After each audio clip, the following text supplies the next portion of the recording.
और मनुष्य के मन की दशा ऐसी है जैसे मछलियों की दशा है।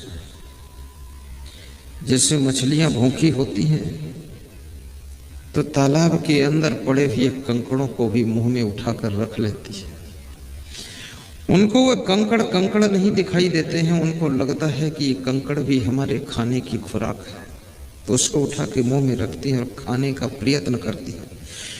और जब चबाकर खाना चाहती हैं तो वो कंकड़ चुभता है तो उसको उगल देती है, नहीं खाती। ऐसे मनुष्य सुख का भूखा हुआ है।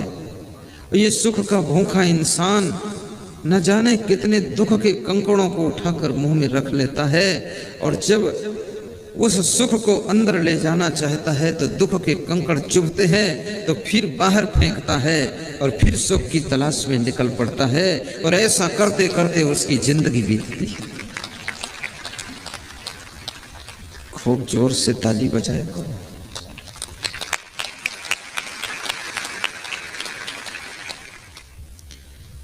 तो अल्प सुख, इस दुनिया में थोड़ा सुख है। दुख आदिवंता, और जन्म से लेकर के मृत्यु तक दुख ही दुख है, दुख ही दुख है, दुख ही दुख है। आदि से लेकर अंत तक, यानी शुरू से लेकर लास्ट तक दुख ही दुख है।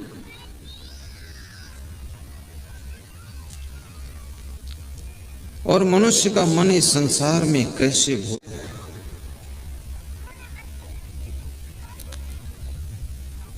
दुख को कैसे मनुष्य झेलता रहता है। जैसे मछलियों को मारने वाले लोग एक धागा में कांटा बांधते हैं और उस धागे को, रस्सी को डंडे से बांधते हैं, जिसको बरवा कहते हैं, इधर कुछ और कहते होंगे। और उस कांटा में थोड़ा आटा लगा देते हैं। कुछ तो लोग तो केचुआ लगा देते हैं, लेकिन कुछ लोग आटा लगा देते हैं। और फिर उस डंडा को, हाथ को पकड़ते हैं और रस्सी को फेंकते हैं, तो कांटा और रस्सी जाकर पानी में गिरता है। तो मछली जब देखती है कि आटा आया हुआ है तो मछली सोचती है मेरे लिए कोई दयालु नाश्ता लाया हुआ है, और मछली दौड़ कर आती है, उस आटा को मुंह में रख लेती है और आटा के भीतर कांटा छिपा हुआ है।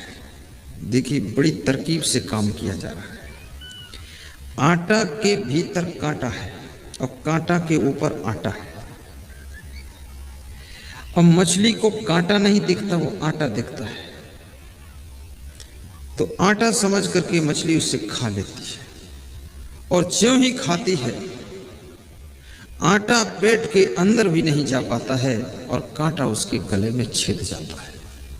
और जब कांटा छिद जाता है तो मछली उसमें लटक जाती है। जब लटक जाती है तो ऊपर उसी धागे में, उसी डोरी में एक चुंगली बंधी रहती है, पोल, नली जैसी, वो डूबने लगती है।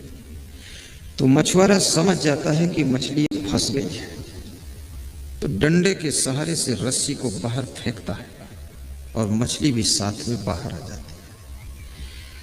अब मछली के गले में जब कांटा फंस गया तब मछली को चिंता हुई कि हम तो धोखा खा गए।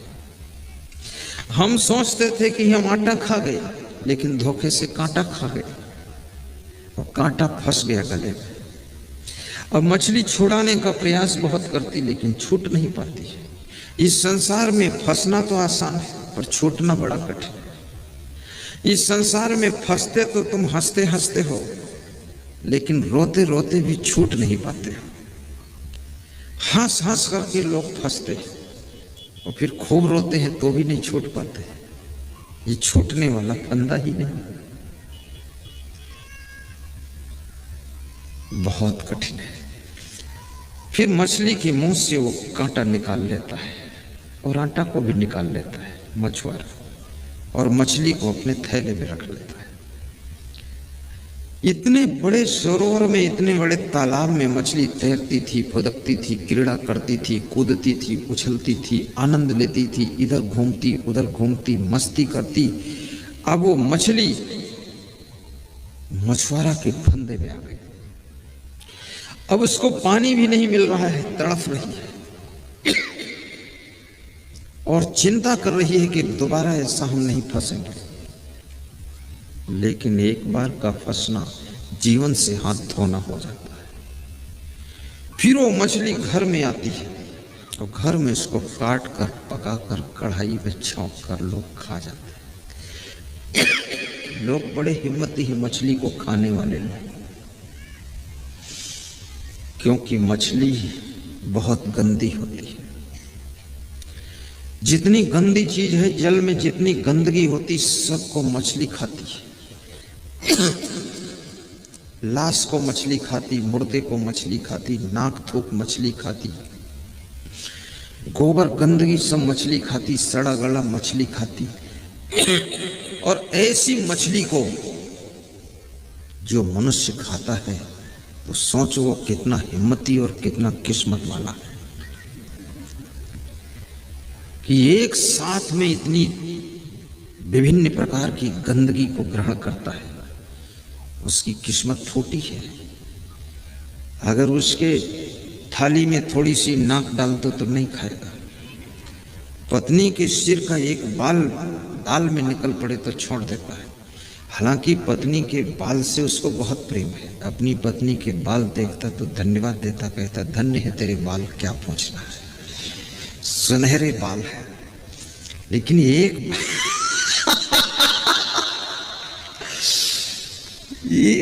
भी बाल अगर थाल में गिर जाए, दाल में गिर जाए तो आदमी को घृणा हो जाती है।